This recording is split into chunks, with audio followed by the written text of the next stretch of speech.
Das bin ich, Konstantin. Unterwegs in einer für mich unbekannten Welt. In der Virtual Reality. Oh, okay. Also ich hätte nicht gedacht, was hier schon alles möglich ist. Sogar Sex in der digitalen Öffentlichkeit. Ich frag mich so, ist diese Welt dann wirklich doch so cool, wie alle sagen? Das möchte ich in den nächsten 7 Tagen herausfinden. Meine Reise in die virtuelle Realität startet bei mir zu Hause. Wer in diese Welt eintauchen möchte, braucht neben Internet vor allem eins: eine VR-Brille. Die Linsen zunächst vorsichtig an, indem du sie nach links und rechts bewegst. Ja, ich habe keine Ahnung. Ich muss mal dieses scheiß Tutorial angucken. Ganz so einfach ist es also doch nicht. Der du das schärfste Bild erreichst. Es gibt 3 verschiedene Einstellungen für Okay, ich glaube, ich hab's. Wie mache ich das? Jetzt. Nee. Ab und zu zocke ich mal am Computer. Aber echt eingetaucht in diese künstliche Welt bin ich bisher noch nicht. Und das, obwohl ich eigentlich ein Digital Native bin. Wird also höchste Zeit. Bevor es losgeht, brauche ich noch einen Avatar, mein digitales Ich. Dafür muss dieser rote Roboter herhalten.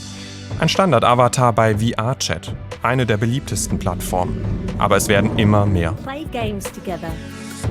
Mit VR-Brille kann ich in ganz unterschiedliche Welten eintauchen und mit wildfremden Leuten chatten. Ich habe mich mit Max verabredet. Keine Ahnung, wie Max in der realen Welt aussieht. Hier ist er der mit den weißen Ohren. Wir treffen uns zum ersten Mal. Ich bin Konstantin, hi. Wer bist du?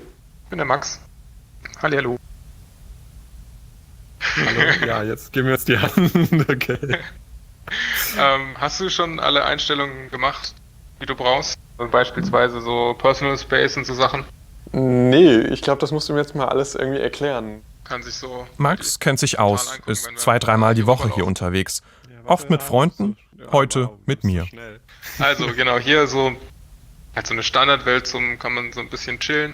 Ist nicht viele Leute benutzen die Welt zum sich treffen. Das ist einfach nur ein schöner Punkt zum Einsteigen. Eben mit Infos an der Wand hier, so dass man Avatare generieren kann auf irgendwelchen Webseiten. Dann gibt's hier einige Welten, die so vorgeschlagen werden. Ich glaube, das hier habe ich auch gesichert unter meinen Welten. Da können wir Enten füttern. Ja, dann lass uns doch mal Enten füttern. So richtig real wirkt es noch nicht. Ich habe es mir etwas cooler vorgestellt. In VRChat ist es aber einer der beliebtesten Orte. Wie nehme ich das eigentlich? Das ist highlighted, also so jetzt, blau. ja, genau. Ich hab's. Jetzt kommen die schon her. Hey.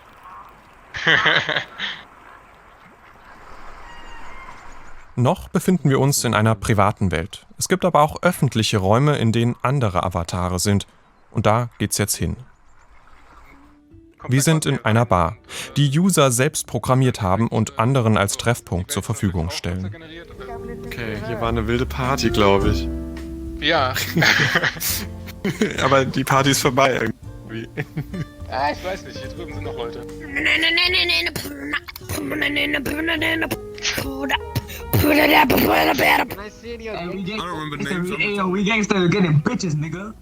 Hier sind wirklich nur Verrückte unterwegs, die sich beleidigen und dann das. 2 Kakteen treiben es da mit einem weiblichen Avatar. Sexuelle Handlungen in der Öffentlichkeit, damit habe ich jetzt echt nicht gerechnet. Hey. Würdest du sagen, dass es schon auch aktuell einfach so eine Art, ja, ich sag mal, rechtsfreier Raum ist? Also so ein wilder Westen, irgendwie jeder kann da aktuell gerade machen, so was er will?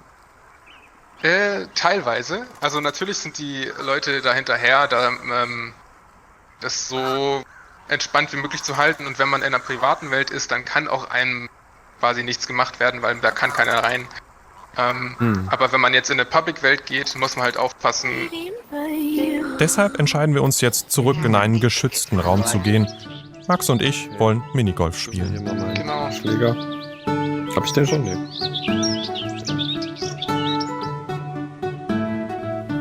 wie real kann das Erleben eigentlich in der virtuellen Welt denn sein? Ich kann nur sagen, dass es zu einem Zeitpunkt so weit kam, dass wenn ich 2 Nächte hintereinander in VR-Chat war, dass ich tatsächlich auch dann von VR-Chat träumen kann. Also so von solchen Welten. Das ist quasi so so reell quasi dann in meinem Hirn wird. Also es wird eine Erinnerung, wenn du sagst, hey, du träumst, Ja. du kannst davon träumen. Ja, und was ich auch dazu sagen muss, ist, wenn man Leute, die man hier in VR-Chat getroffen hat, dann im echten Leben trifft, ist es natürlich surreal, weil die eine andere Person sind quasi. Ich meine, der Avatar ist nicht gleich. Aber man fühlt sich, also wenn man nicht auf die andere Person guckt, man fühlt sich, als wäre man schon sehr lange miteinander befreundet gewesen und man sitzt da eben nebeneinander und man fühlt, die Präsenz von der anderen Person ist die gleiche. Ich bin gespannt. Vielleicht hier, geht's mir auch so. Genau. Max und ich wollen uns Nee, jedenfalls in ein paar Rewind. Tagen in der echten Welt wiedersehen. Cool.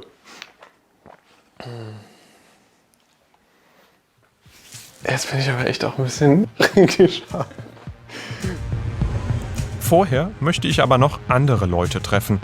Denn diese Welt, die viele jetzt auch als Metaverse bezeichnen, ist groß. Und es gibt Menschen, die damit Geld verdienen und große Zukunftsvisionen haben.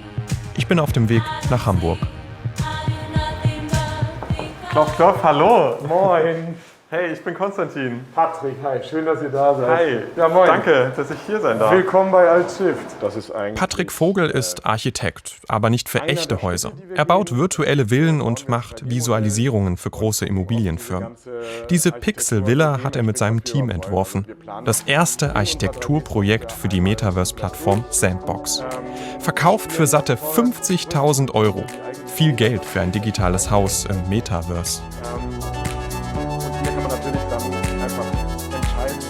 Das Metaverse gibt es eigentlich gar nicht. Also das ist in aller Munde, so das Metaverse. Es ist jetzt nicht wie das Internet, wo man einfach reinspringt und dann ist man im Metaverse.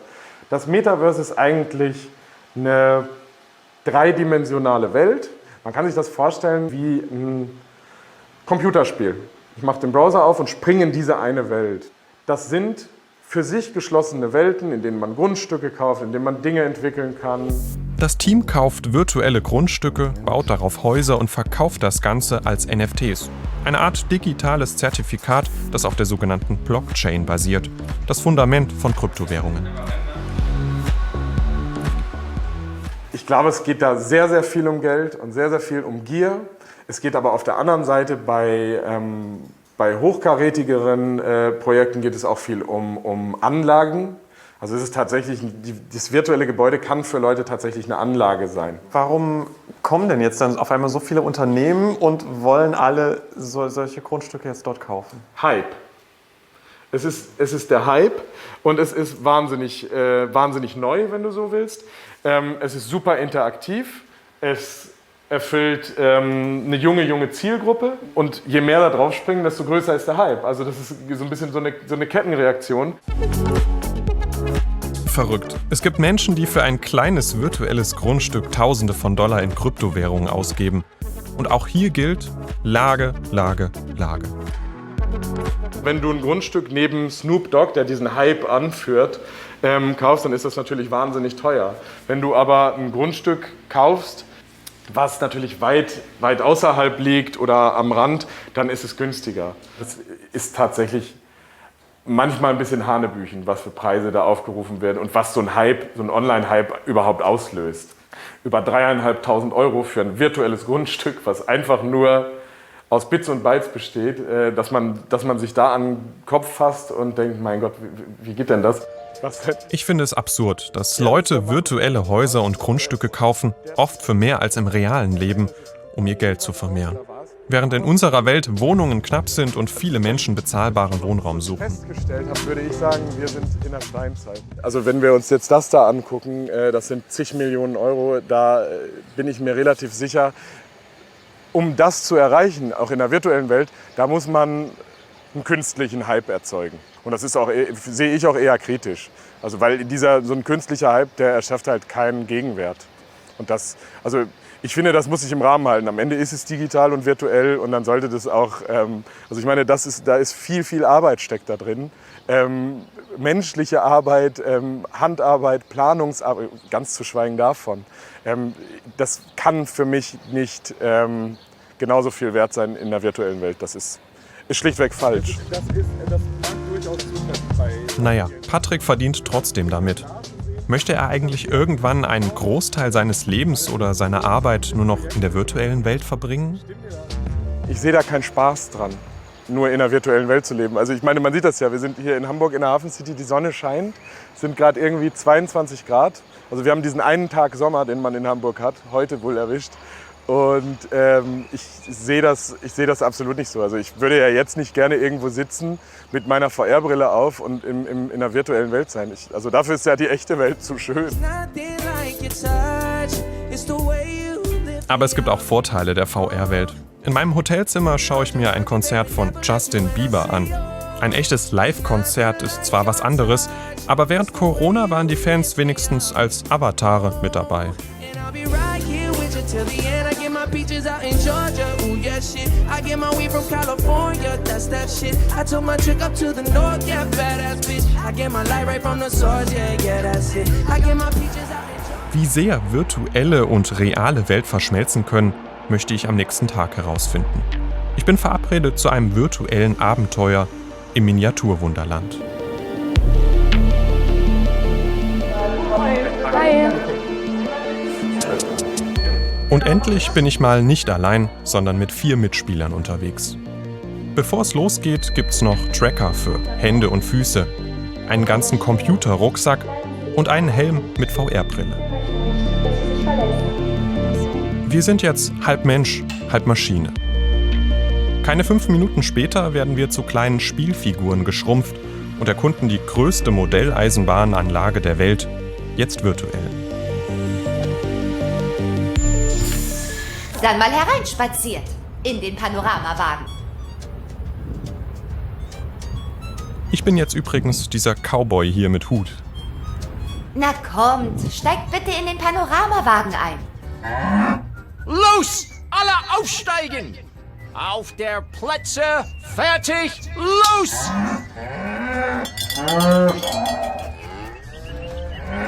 Mit der Kurbel müssen wir unseren Wagen antreiben. Streichhölzer? Mal rechts. Es geht aufwärts, abwärts, durch Landschaften und unterschiedliche Länder.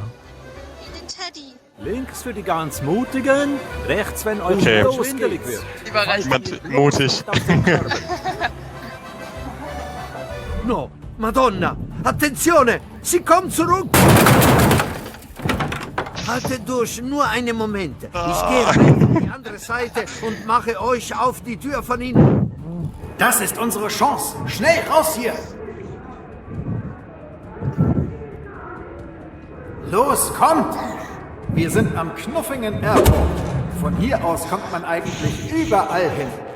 Vielleicht finden wir ja was, wie wir euch in die große Welt zurückschicken können. Mich hat das Spiel echt beeindruckt, weil man hier richtig aktiv werden kann.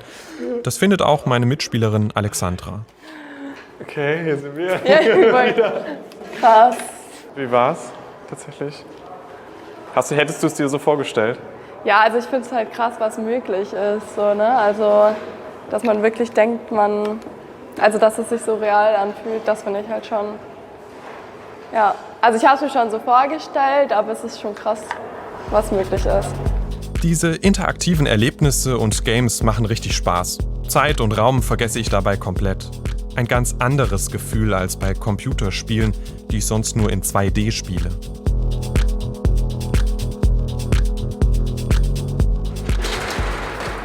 Dass VR nicht nur Spaß machen kann, sondern auch richtig nützlich ist, will ich jetzt erleben.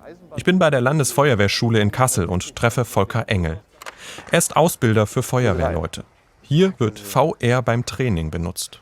Also Stiefel, Hose, Jacke, das können Sie erstmal Genau, ich würde das quasi einfach drüber ziehen. Genau. Ne? Ich werde zum Feuerwehrmann mit allem, was dazugehört. Ja, und damit Sie eben jetzt in diesem Tunnel auch mit der richtigen Ausrüstung ausgestattet sind, brauchen Sie auch ein Atemschutzgerät. Okay, alles klar. Am Ende wiegt die Ausrüstung mehr als 15 Kilo. Ein Feuer muss ich heute nicht löschen, sondern Personen in einem ICE-Tunnel retten und die Lage erkunden. Eine Situation, die man in der Realität nur schwer trainieren kann.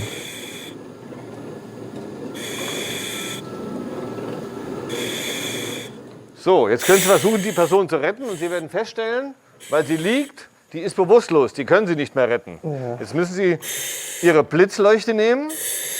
Nehmen Sie Ihre Blitzleuchte, die rechts an Ihnen dranhängt. Schauen Sie mal, ob Sie die gelbe Blitzleuchte haben. Jetzt haben Sie für die nachfolgenden Trupps die Person gekennzeichnet. Ich gebe es zu, ich bin schon echt überfordert. So, und dann gibt es unten einen kleinen Hebel. Nicht oben den roten, sondern unten so einen schwarzen Hebel. Sehen Sie ihn da unten? Den müssen Sie einfach mit der Hand berühren, dann haben Sie ihn umgelegt. Bevor meine Kollegen kommen, inspiziere ich noch kurz den Zug. Hier soll Rauch aus einem Waggon kommen. Und dann muss ich mich noch um den Verletzten hier kümmern. Jetzt können Sie die Brille einfach so ein Stückchen hochnehmen. Wie war's? Ein bisschen geschafft, ehrlich gesagt. Es ist wahnsinnig anstrengend gewesen. Also, ich merke das auch. Also Ja, Sie sind also gefühlt auch ungefähr 500 Meter gelaufen jetzt tatsächlich. Also einen guten halben Kilometer mit der gesamten Ausrüstung. Das ist das, was wir erreichen wollen. Ne? Der Feuerwehrmann soll also auch belastet werden. wie nah kann es eigentlich der Realität dann kommen? Also was man gut eben darstellen kann, ist wirklich etwas Visuelles und etwas über Audio. Also Geräusche können wir Ihnen gut darstellen, wir können Ihnen gut Bilder darstellen. Was man eben ganz schwer darstellen kann, ist tatsächlich Haptik. So ein Hebel, der geht schwer, eine Person anfassen, das ist irgendwie, die hat ein gewisses Gewicht. Und wie wollen Sie das jetzt so mit relativ geringem Aufwand auf einen Menschen übertragen, der in der VR unterwegs ist? Wenn wir aber versuchen, eine Übungssituation so zu kreieren, dass der Mensch vergisst, dass es eine Übung ist, dann kommt dieses Schalterchen im Kopf, dieses Klick, was sagt, jetzt kommt Stress auf. Und ich glaube, das funktioniert hier schon ganz gut. In Kassel bauen sie die VR-Ausbildung gerade erst auf. Auch an der Grafik feilen sie noch. Aber nur noch virtuelles Training für Feuerwehrleute, ginge das überhaupt? Das, was Sie jetzt gemacht haben, ist ja normalerweise nicht, was ein Anfänger bei der Feuerwehr gleich macht. Also man bildet ihn aus, man erklärt ihm, Atemschutzgerät, was gehört alles dazu. Und dann machen wir zum Beispiel, wir haben so eine Brandsimulationsanlage mit Propangas befeuert. Da gehen die rein und löschen wirklich ein Feuer und es ist richtig warm, heiß, 300-400 Grad im Raum. Und da kriegen die Feuerwehrleute dieses Verhalten letztendlich beigebracht. Also wie dicht kann ich rangehen, wo ist die Grenze meiner Schutzkleidung. Und so wird aus diesen ganzen einzelnen Modulen ein großes Paket. Also man darf nicht sagen, VR ist die Zukunft. VR ist ein weiterer, guter, wichtiger Baustein in der gesamten Ausbildung. So muss man es einfach sehen. Trotzdem cool, dass man hier in der Landesfeuerwehrschule VR in der Ausbildung benutzt. Volker Engel hatte die Möglichkeit, so zu trainieren, früher nicht. Vielleicht ist er auch deshalb so begeistert von der neuen Technik. Können Sie sich ein Leben vorstellen, das in ein paar Jahren vielleicht wirklich zu großen Teilen in der virtuellen Welt stattfindet? Für mich persönlich wäre es nichts. Also ich glaube schon, dass es sehr hilfreich sein kann. Keine Ahnung, mein Haushaltsgerät ist kaputt, ich nehme mein Handy, filme und der Monteur erklärt mir, wie ich da was zu reparieren habe über VR oder irgendwelche Dinge. Das kann vielleicht sein, aber in VR leben? Warum nicht? Ich mag Menschen und persönliche Kontakte zu Menschen. Und das ist mir eigentlich viel wichtiger, als über Headset mit irgendwelchen virtuellen Menschen zu sprechen. Was in Zukunft mit VR noch alles möglich ist, wird an der Hochschule Darmstadt erforscht. Hier gibt es sogar einen Studiengang für Virtual Reality. Hallo. Was sie hier genau machen, möchte mir Professor Frank Gabler zeigen. Was machen wir? Was machen wir? Wahrscheinlich eines der bekanntesten Beispiele, aber auch eines der prägnantesten, würde ich sagen, ist die Plank, die du vielleicht mal ausprobieren könntest. In Darmstadt lernen Studierende, Anwendungen wie diese für VR-Brillen zu entwickeln und auch zu programmieren. Auf deiner rechten Seite hast du Buttons, wenn du nach rechts. Genau, ich stehe hier in so einem Aufzug. Okay, wie fühlt es sich an, da zu stehen? Ist der Fahrstuhl für dich irgendwie plausibel oder Ja, wie ein richtiger Raum? ja schon. Klicke ich mal hier drauf, einfach. Mit dem Trigger, genau. So, und jetzt, wenn du rausgehst, erfährst du, glaube ich, ganz gut, was es bedeutet, in einem immersiven Raum zu sein. Wow. Okay. Okay, hier ist ein Brett und es geht ziemlich weit runter. Ziemlich weit runter, ja. Ich hoffe, du bist schwindelfrei. Bist du? Ja. Schau mal, wie real sich das für dich anfühlt. Okay. Traust du dich? Ja. Wir sind in deiner Nähe. Oh Gott. Ich merke hier ja auch so ein Brett, ne, was hier ja auch real steht eigentlich. Ja, also das heißt, wir haben jetzt so eine Mischung zwischen virtuellen Raum und aber auch einem realen Element hier drin. Und das verstärkt deine Illusion. Wenn du dich sehr unsicher fühlst, dann würde ich dir empfehlen, dreh dich einfach rum und geh zurück. Wow. Oder du machst den großen Sprung und springst einfach runter. Einfach gehen. Ich trau mich nicht. Oh. Oder soll ich dich schubsen? Wow. Okay. Ich bin im Himmel angekommen, oder? Ja, im großen Nichts. So, wie hat es sich angefühlt? Puh, okay, das war irgendwie, ich war gerade irgendwie so krass, ja, wie eingefroren. Also ich habe es natürlich irgendwie krass auch angenommen, dieses Gefühl, ne, und hat so gedacht, okay. Dein Körper reagiert wie halt im realen Raum. Ja? Das heißt, du bist zwar in der virtuellen Umgebung, aber irgendwie durch diese starke Immersion, durch dieses starke Eintauchen in den Raum, funktionieren deine Sinne, deine Instinkte halt wie im realen Leben. Das heißt, du reagierst mit Furcht oder Angst oder Unwohlsein. Ja? Und weil du wirklich den Raum wahrnimmst, als wäre er real. Eine immer wichtigere Rolle spielt der eigene Avatar. Er soll sich wie mein realer Körper bewegen. Mein Erlebnis in der VR-Welt soll sich so noch echter anfühlen. Dafür brauche ich einen Tracking-Anzug mit vielen Sensoren. Ja, wunderbar. Schick. Ein Computer wird mit Zahlen und Daten wie Körpergröße oder Armlänge gefüttert. Interessant ist diese Technik zum Beispiel für Spieleentwickler, die noch bessere Erlebnisse für ihre Nutzer kreieren und am liebsten bald komplett auf Hilfsmittel wie Controller verzichten wollen. So ein bisschen wie die Queen winken. Martin Streit, Laboringenieur an der Hochschule, ist überzeugt, dass VR unsere Gesellschaft komplett verändern wird. Vielleicht so wie das Internet oder das Smartphone damals. Was macht das jetzt eigentlich, wenn in der virtuellen Welt meine Bewegungen jetzt auch wirklich so sind, wie sie eigentlich in der realen Welt sind? Ich mich so bewegen kann wie in der realen Welt. Wenn du dir zum Beispiel einen virtuellen Charakter gebaut hast, also einen Avatar, mit dem du die virtuellen Welten bereist, dann ist natürlich dadurch, dass der deinen Bewegungen befolgt, du nimmst diesen Körper als deinen eigenen wahr. Also da gibt es einen Begriff für, das nennt sich Embodiment. Und selbst wenn du zum Beispiel jetzt ein grünes Monster bist oder so, die Bewegungen stimmen überein, du nimmst dich als dieses Monster auch wahr. Ja, wir kennen ja so Filme wie Matrix, Ready Player One. Also sind diese Zukunftsvisionen da doch gar nicht mehr so weit von der Realität entfernt? Ja, das hast du ja jetzt auch schon bemerkt, dass sozusagen man in Welten eintauchen kann und dort auch verschiedene Wesen und Charakter trifft und Personen und dann irgendwann in dieser Welt auch sich ein bisschen zu Hause fühlt. Und das geht relativ schnell. Ob wir dann da wie in Matrix Kämpfe ausführen und gegen Maschinen kämpfen, je nach welches Game du spielst, tust du das dann da auch schon. Und dann stellt sich auch immer die Frage, ist es eine Simulation, in der wir leben, oder ist es die Realität? Ich finde, all das kommt Matrix aber schon gefährlich nah. Mein Stecker im Kopf ist quasi dieses Gerät hier. Es kann meine Hirnströme auslesen. Ein gutes Beispiel, was passiert, wenn Mensch und Maschine verschmelzen. Wie gut es sitzt. Das Gerät, was ich jetzt gerade auf habe hier, das liest im Prinzip den visuellen Kortex aus. Das sitzt hier hinten an meinem visuellen Kortex befestigt oder außerhalb natürlich.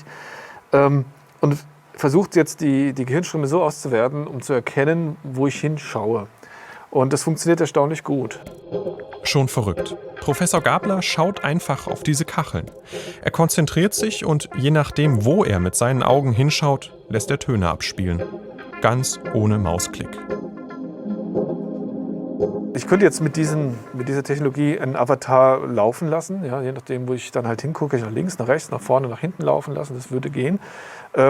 Was noch alles dazukommen wird in Zukunft, das werden wir sehen. Also inwiefern da wirklich noch komplexere Aufgaben möglich sein werden. Aber das ist natürlich jetzt alles noch recht einfach, ja, in der Anwendung. Aber es zeigt, dass diese Technologien grundsätzlich funktionieren. Das heißt eigentlich, Stand jetzt ist die Entwicklung einfach noch ganz am Anfang, kann man das sagen? Also es wird viel experimentiert und man versucht jetzt da ein großes Ganzes irgendwie rauszukriegen? Ja, also es geht schon wahnsinnig viel, ja, das muss man sagen. Viel mehr, als vielleicht so eine Öffentlichkeit so ankommt oder was man in konkreten Anwendungsfällen sieht.